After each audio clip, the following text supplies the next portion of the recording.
정순자는 평생을 가정을 돌보며 희생해온 전형적인 한국 어머니였다. 그녀는 어릴 때부터 가난했던 집안 사정을 극복하고 남편과 함께 작은 식당을 운영하며 아들 박민재를 키워냈다. 민재가 어린 나이에 남편을 잃고 홀로 아들을 키워낸 순자의 고생을 알기에 누구보다 어머니를 존경했다. 순자는 조용하고 성실한 성격으로 이웃과도 두루 화목하게 지냈으며 정직과 성실이 삶의 가장 큰 가치라고 믿는 사람이었다.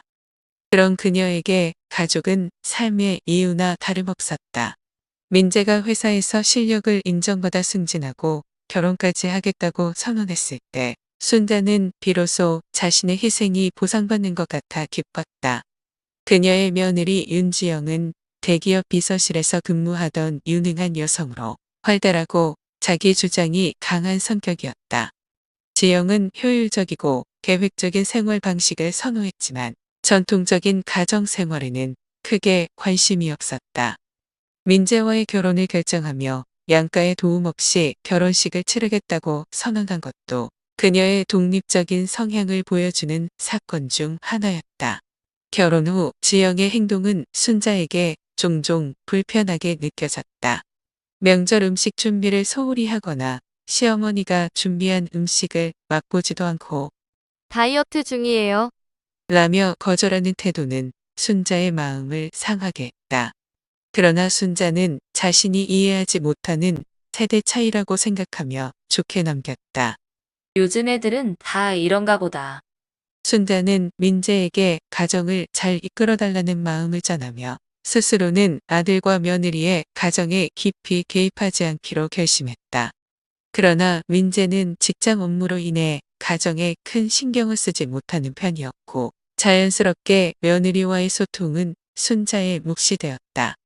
지영과의 관계는 어색했지만 순자는 손주가 태어나면 가족 간의 거리가 자연스럽게 좁혀질 것이라고 믿었다. 그러나 손주 박현우가 태어난 후 순자는 아이의 외모와 행동에서 설명할 수 없는 미묘한 낯설음을 느끼기 시작했다. 손주 박현우가 태어났을 때 정순자는 그저 모든 것이 행복했다. 현우는 순자에게 있어 가족의 희망이자 가문을 잇는 중요한 존재였다. 며느리 윤주영이 처음으로 시댁에서 순자에게 아이를 안겨준 순간 순자는 깊은 감동에 젖어 우리 집에 이런 큰 복이 찾아왔구나. 라고 생각했다. 그러나 시간이 지나면서 현우에 대한 미묘한 의심이 싹트기 시작했다. 처음에는 단순히 아이가 자신과 아들 박민재를 닮지 않았다는 점이 신경 쓰였다. 피부색이 생각보다 밝고 눈매와 얼굴형이 묘하게 가족과는 이질적이었다. 이를 주변에 이야기하면 사람들은 웃어넘겼다.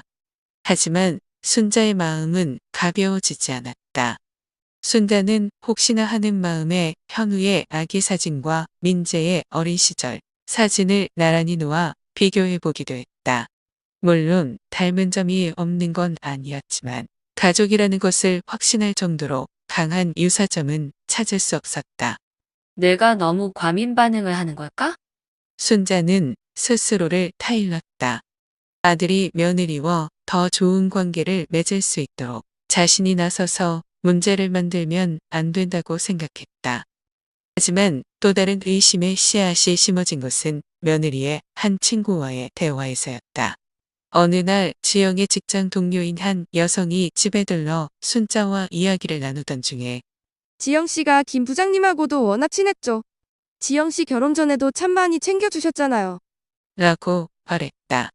그 이름이 낯설지 않았다. 순자는 결혼 준비 당시 며느리가 자주 만난다고 했던 직장 상사 김재훈을 떠올렸다. 그 순간 순자의 머릿속에 복잡한 생각들이 교차했다. 김재훈이라는 이름은 결혼 준비 시절부터 종종 등장했었다. 당시에는 단순한 직장 선후배 관계로 생각했지만 뒤늦게 결혼식에서도 그는 양가의 가족들 사이에서 지나치게 자주 언급된 인물이라는 것을 깨달았다. 며느리와 남편 민재가 현우의 이름을 두고 고민할 때 지영이 부장님이 이름 장명가를 추천해줬어. 라며 그 이름을 긍정적으로 평가한 순간도 기억났다. 김 부장이라. 순자는 아무런 증거가 없는 상태에서 깊이 의심하는 자신이 불편했지만 이제는 단순한 추측이 아닌 명확한 단서들이 하나둘 머릿속에 쌓이기 시작했다. 현우가 돌 무렵 순자는 더욱 불안한 마음을 감추지 못했다. 현우의 돌잔치를 준비하면서 며느리의 행동은 점점 더 이상해졌다. 며느리는 현우의 돌상 사진을 김재훈에게 따로 보내는 모습이 부착되었고 통화 중 우리 현우, 귀엽죠? 라는 말을 들은 순자는 순간적으로 몸이 굳었다.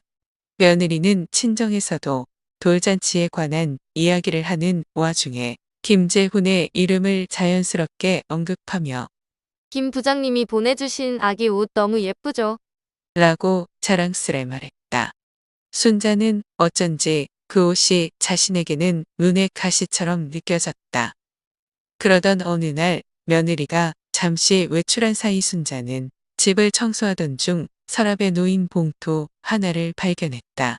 봉투 안에는 병원에서 발급된 아이의 혈액형과 유전자 정보가 포함된 서류가 들어있었다. 거기에는 분명히 B형이라고 적혀 있었다. 순자는 현우의 혈액형이 아버지 민재와 시어머니 본인과 맞지 않는다는 것을 직감적으로 알았다. 순자는 곧바로 집에 돌아온 며느리에게 질문했다. 현우 혈액형이 왜 B형인지 알고 있니? 그러자 며느리는 웃으며 말했다. 아, 김 부장님이 병원에서 그런 말을 들었는데 혈액형이 그냥 다르게 나올 수도 있다고 하더라고요. 김 부장님이라는 이름이 여기에서도 나온 순간 순자는 더 이상 자신의 의심이 단순히 우연이 아니라고 생각했다. 돌잔치가 끝난 후에도 정순자의 마음은 여전히 불편했다. 며느리가 돌잔치에서 김재훈이라는 직장 상사의 이름을 자연스럽게 언급하며 그가 보낸 선물과 축하 메시지를 자랑스럽게 이야기하던 모습이 떠올랐다. 김재훈이라는 인물은 결혼 준비 당시에도 자주 언급되었지만 당시에는 단순히 직장 동료로 생각하고 넘겼었다. 그러나 현우의 돌잔치에서조차 그의 이름이 끊임없이 나오자 의구심은 걷잡을 수 없이 커졌다. 며칠 후 순자는 현우의 유모차를 정리하던 중 우연히 그 브랜드에 붙어있는 매물을 발견했다. 김 부장님 추천이라고 쓰여 있었다. 아이가 태어난 뒤에도 왜 저 사람 이야기가 이렇게 많이 나오는 걸까? 순자는 며느리의 행동을 찬찬히 되짚어보며 불안을 감추려 했지만 이미 마음 한구석에선 더 이상 이를 우연으로 넘길 수 없다고 느끼고 있었다. 그날 저녁 순자는 아들 민재가 퇴근한 뒤 조심스레 물었다. 현우 돌잔치에서 지영이가 김 부장님 이야기를 많이 하더라. 현우 아빠처럼 아이를 챙겨주는 것 같아서 조금 의아하더구나. 그러나 민재는 어머니의 말에 별로 의미를 두지 않았다. 그분이 지영이랑 워낙 친한 선배라 그렇죠. 결혼 전에 많이 도와줬고 지금도 아이 보는데 여러 조언을 해주시는 것 같아요. 민재는 자신의 아내를 전적으로 믿고 있었다. 순자는 아들에게 더 말을 꺼내지 않았지만 속으로는 확신이 들었다. 며칠 후 며느리 지영은 평소보다 더 방어적인 태도를 보이기 시작했다. 그녀는 현우와 관련된 대화가 나오면 말을 얼버무리거나 주제를 돌리는 일이 잦았다. 이런 모습을 지켜본 순자는 자신의 의심이 단순히 과민 반응이 아닐 수도 있다고 느꼈다. 결정적으로 며느리가 외출한 사이 순자는 집안을 정리하다 작은 노트를 발견했다. 노트에는 김재훈과 통화한 시간과 그가 보낸 선물 목록이 적혀 있었다. 현우 첫돌 준비 김 부장님 추천이라는 문구는 그녀의 눈길을 사로잡았다. 거기에는 현우가 태어난 병원의 이름과 김재훈이 출산 당시 도움을 준 것처럼 보이는 내용도 있었다. 순자는 그 노트를 덮고 깊은 한숨을 내쉬었다. 이건 단순한 도움의 수준을 넘어섰어. 그녀는 다른 사람에게 이 상황에 대해 이야기하고 싶었지만 무턱대고 털어놓기엔 모든 게 너무 막연했다. 며칠 뒤 지영이 외출한 사이 순자는 현우의 머리카락 몇 가닥을 조심스럽게 수집했다. 그녀는 DNA 검사를 통해 진실을 확인하기로 결심했다. 순자는 DNA 검사를 의뢰한 후 결과를 기다리며 며느리 윤지영의 행동을 더욱 주의 깊게 관찰했다. 의심을 숨기려 평소와 다름없이 대하려 했지만 마음 한구석은 이미 현우의 친부가 아들 민재가 아닐 수 있다는 생각으로 혼란스러웠다. 며느리의 행동은 순자의 불안을 더욱 키웠다. 그녀는 최근 들어 외출이 잦아졌고 외출 후 집에 돌아오면 긴장한 얼굴로 방에 들어가 문을 잠그는 일이 많았다. 하루는 지영이 전화를 받으며 현관 밖으로 나가 대화하는 모습을 본 순자는 문 너머로 그녀의 목소리를 들을 수 있었다. 내가 알아서 한다니까요. 조금만 기다려요. 대화는 짧았지만 그녀의 목소리는 초조해 보였다. 며느리가 전화를 끊고 돌아온 뒤 순자가 무심코 물었다. 누구한테 온 전화니? 지영은 눈을 피하며 대답했다. 아, 친구요. 그냥 잡담한 거예요. 며칠 뒤 지영은 현우를 데리고 외출하겠다고 말하며 집을 나섰다. 순자는 무슨 일로 현우를 데리고 나가는 걸까? 하는 생각에 며느리의 뒤를 몰래 따라갔다. 며느리는 카페에서 한 남자와 만나 이야기를 나눴고 그 남자가 김재훈임을 확인한 순간 순자의 의심은 거의 확신으로 바뀌었다. 김재훈은 현우를 안아올리며 환하게 웃었고 지영 역시 긴장한 모습에서 이내 편안한 태도로 바뀌었다. 순자는 멀리서 그 장면을 지켜보며 손이 떨리는 것을 느꼈다. 그날 저녁 순자는 아무렇지 않은 척 지영과 대화를 시도했다. 현우, 오늘 기분이 좋아 보이더라. 누구 만났니? 지영은 당황한 듯 머뭇거리다 대답했다. 그냥 친구 만났어요. 현우랑 나랑 잠깐 바람 쐬러 갔어요. 지영의 말은 단순했지만 그녀의 표정은 그렇지 않았다. 며느리의 행동을 지켜보며 순자는 DNA 검사 결과가 오기 전까지 더 많은 단서를 찾아야 한다고 생각했다. 그녀는 며느리가 자주 사용하는 작은 노트를 발견하고 살펴보았다. 거기에는 김재훈과 통화한 날짜, 그가 보낸 선물 목록, 심지어 병원에서 현우가 태어난 날의 기록이 적혀 있었다. 김 부장님 추천이라는 글씨는 며느리와 김재훈의 관계가 단순한 직장 선후배를 넘어섰다는 것을 암시했다. 며칠 후 순자에게 DNA 검사 결과가 도착했다. 그녀는 봉투를 열기 전 한참 동안 망설였다. 마음속에서는 내가 괜한 의심을 했나? 라는 생각과 진실이 드러나면 나는 뭘 해야 할까라는 두려움이 교차했다. 결국 봉투를 열고 결과를 읽은 순간 순자는 그 자리에 주저앉고 말았다. 검사 결과는 분명했다. 현우는 민재의 친자가 아니었다. 하지만 단지 검사 결과만으로는 며느리를 직접 대면하기에 부족하다고 느꼈다. 그녀는 더 확실한 증거가 필요하다고 판단했고 며느리의 행동을 더욱 세밀히 관찰하기 시작했다.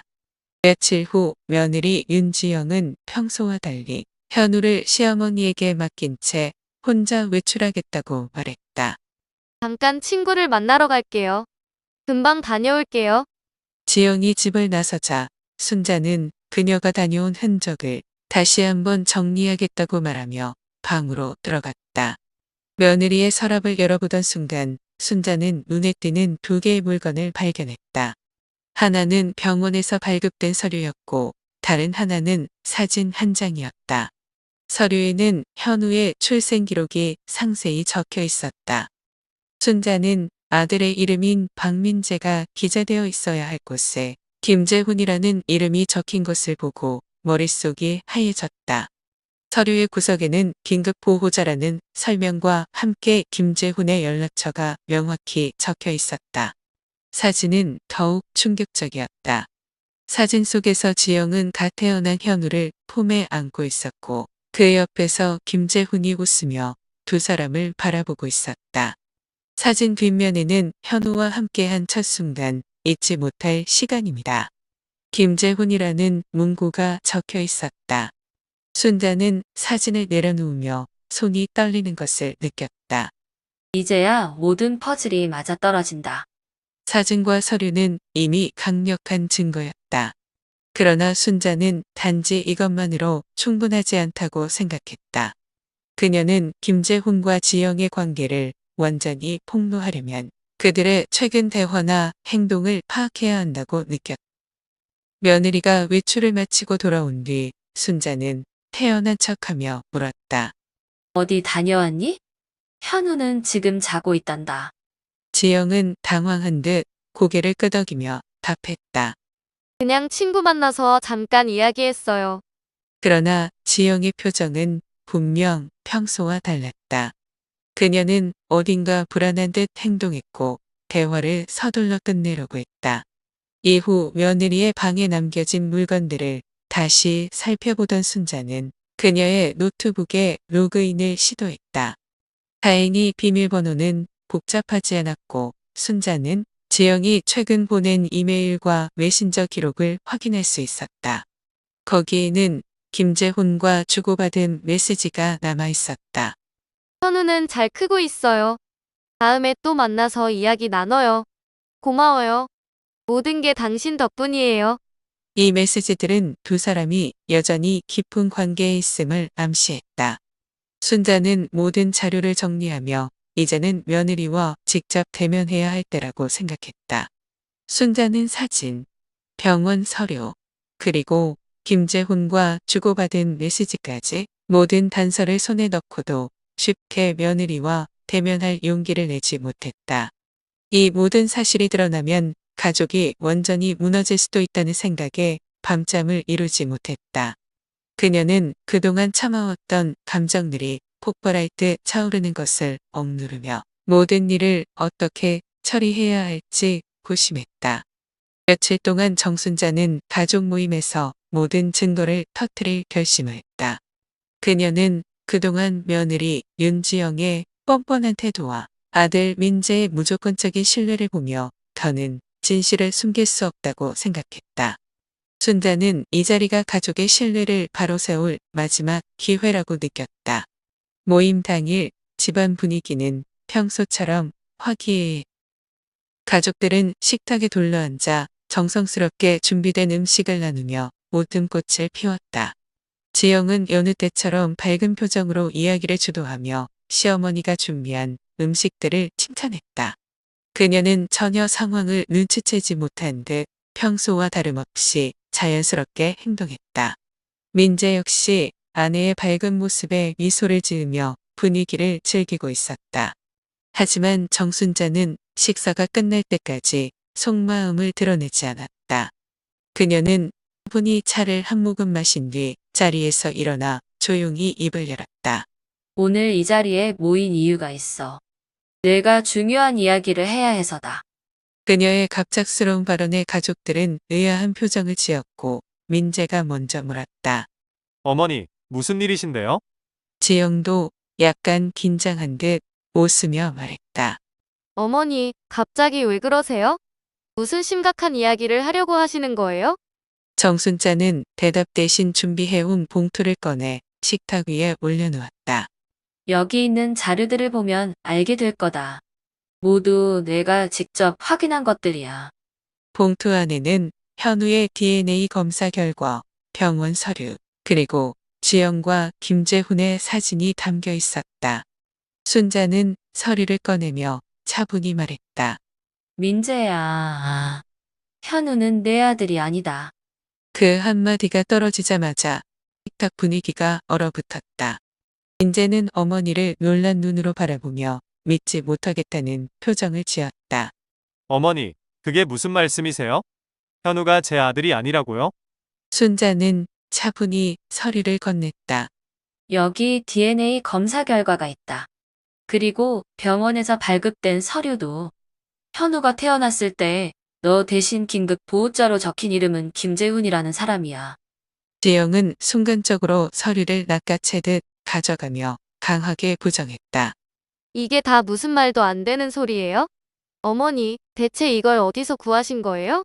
이거 다 조작된 거잖아요. 그녀는 검사를 의뢰한 정순자를 몰아붙이며 목소리를 높였다. 어머니, 왜 저를 이렇게까지 몰아붙이시는 거예요? 저한테 무슨 불만이 있으셔서 이런 일을 꾸미신 건가요? 민재는 당황한 얼굴로 지영을 바라보았다. 지영, 설마 이게 정말 사실이야? 지영은 민재를 향해 간절한 눈빛으로 고개를 저으며 말했다. 아니에요. 민재 씨, 이건 전부 어머니가 저를 미워해서 꾸며낸 거예요. 저한테 잘못한 게 뭐가 있다고 이런 터무니없는 일을 하세요? 순자는 흔들리지 않고 또 다른 증거를 꺼냈다. 이번에는 갓 태어난 현우를 안고 있는 지영과 그 옆에 서 있는 김재훈의 사진이었다. 이 사진도 조작이라고 할래? 여기 사진 뒷면 글귀도 봐. 후의 첫 순간, 잊지 못할 시간. 김재훈이라고 적혀 있어. 지영은 사진을 보더니 더 이상 말을 잇지 못하고 굳어졌다. 그러다 이내 울음을 터뜨리며 고개를 숙였다. 죄송합니다. 제가 정말 잘못했어요. 민재 씨와 어머니를 속일 용기가 없었어요. 현우가 태어난 뒤로는 모든 걸 정리하려고 했어요. 정말이에요. 그러나 민재는 그녀의 말에 분노하며 자리에서 벌떡 일어섰다. 정리하려고 했다고? 이걸 숨긴 채 계속 나랑 살았다고? 그동안 나를 속이고 어머니까지 기만한 거야? 지영은 민재를 붙잡으며 애원했다. 민재 씨, 정말 미안해요. 한 번만 용서해주세요. 제가 다시는 이런 일 없게 할게요. 현우를 위해서라도 우리 가정을 지킬 기회를 주세요. 그러나 민재는 냉정하게 그녀의 손을 뿌리치며 단호히 말했다. 용서? 너는 나를, 우리 가족을 완전히 배신했어. 널 더 이상 믿을 수 없어. 너와는 더 이상 함께할 수 없어. 순자는 냉정한 표정으로 며느리를 바라보며 마지막으로 말했다. 지영, 내가 이 가족을 기만한 대가를 치를 때야. 이 자리에서 떠나. 내가 이 가족에게 줄 상처는 이미 충분하니까. 지영은 더 이상 변명하지 못한 채 눈물을 흘리며 자리에서 일어났다. 그녀는 민재를 마지막으로 바라보았지만 민재는 차갑게 고개를 돌렸다. 결국 지영은 그날 집을 떠났다. 지영이 집을 떠난 다음 날 정순자는 거울 앞에 서서 깊은 한숨을 내쉬었다. 마음속엔 분노와 후련함이 교차했다. 그녀는 며느리가 저지른 배신을 더 이상 참지 않기로 결심했지만 이것이 끝이 아니었다. 김재훈에게도 그에 상응하는 책임을 묻겠다는 의지가 그녀의 눈빛에 번뜩였다. 순자는 곧바로 김재훈의 회사에 전화를 걸어 그의 직속 상사를 연결해달라고 요청했다. 간단한 자기소개 후 그녀는 담담하지만 단호한 목소리로 말했다. 저는 박현우의 할머니입니다. 김재훈 부장이 제 손자의 생부라는 사실을 알게 되어 연락드렸습니다. 제가 직접 증거를 가지고 있습니다. 회사에 큰 문제가 되기 전에 조치를 취하길 바랍니다. 순자는 김재훈이 가족의 가정을 파괴했을 뿐만 아니라 자신의 손자를 속여온 책임을 직장에서도 져야 한다고 생각했다. 이 통화로 김재훈의 회사 내평판은 곧바로 추락하기 시작했다. 그의 상사는 순자에게 진심 어린 사과를 전하며 곧 징계 절차를 밟겠다고 약속했다. 며칠 후 김재훈은 정순자의 연락을 받고 카페에서 만남을 가졌다. 그는 평소의 여유로운 태도를 유지하려 했지만 순자의 냉정한 시선을 마주하자 곧 기세가 꺾였다. 이제 와서 저를 만나자고 하신 이유가 뭡니까? 김재훈이 애써 침착한 목소리로 물었다.